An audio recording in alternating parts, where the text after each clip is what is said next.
అండి అందరికీ నమస్కారం. Welcome to my channel.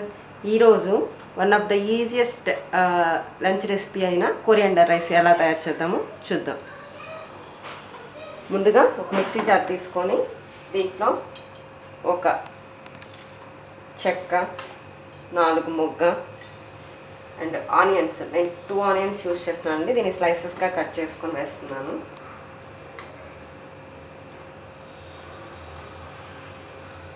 2 onions and 3 chilli and coriander rice కాబట్టి నేను కొరియాండర్ తీసుకుంటున్నాను. కొరియాండర్ని కొంచెం ఎక్కువ యూజ్ చేయాలి. దీన్ని మిక్సీ జార్లో వేసుకుంటున్నాను. అలాగే ఒక రెబ్బ మింట్ లీవ్స్, పుదీనా లీవ్స్ అండి. అండ్ దీన్ని బాగా మిక్సీ చేసుకోవాలి. ఫస్ట్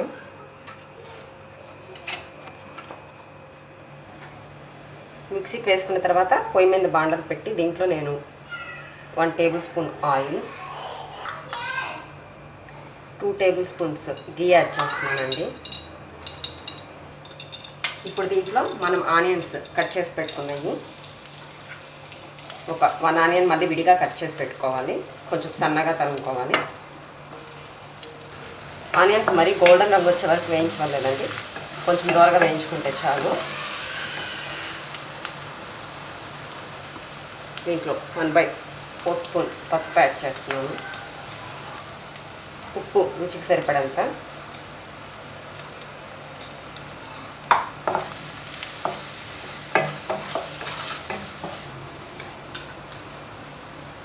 ఆనియన్స్ కొంచెం బాగా వేగిన తర్వాత నేను ఒక 5 మినిట్స్ వేయించుకున్నానండి. 5 మినిట్స్ వేయించుకుంటే చాలు.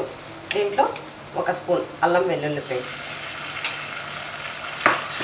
వేసి అల్లం పచ్చి వాసన పోయేంత వరకు వేయించుకోవాలి.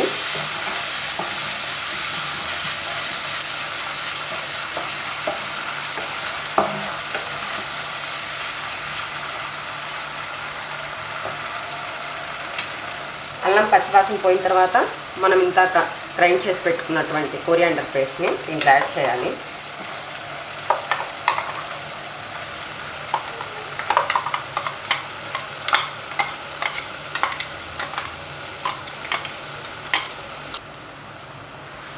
కొరియాండర్ పేస్ట్ని కూడా కొంచెం పచ్చి వాసన పోయేంత వరకు వేయించుకోవాలి.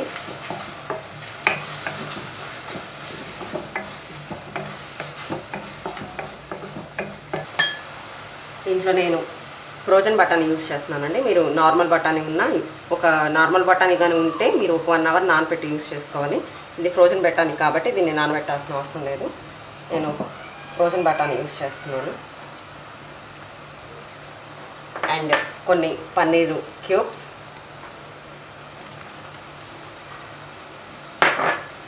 1 టమాటో స్లైసెస్ చేసి యాడ్ చేసుకుంటున్నాను. ఇవన్నీ యాడ్ చేసి కొంచెం బాగా వేగనివ్వాలి. కొంచెం వాటర్ ఇంకెంత వరకు, దీంట్లో ఉన్న తేమ అంతా ఇంకెంత వరకు కొంచెం వేగనివ్వాలి. ఒక 5 మినిట్స్ వేయించుకుంటే చాలండి.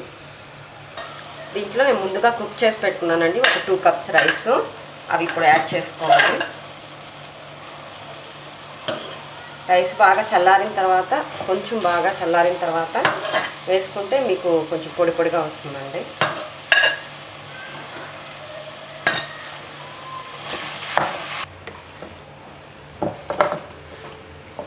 ఇప్పుడు అన్నం వేసిన తర్వాత కొంచెం హై ఫ్లేమ్లో పెట్టి కొంచెం బాగా వేయించుకోవాలి.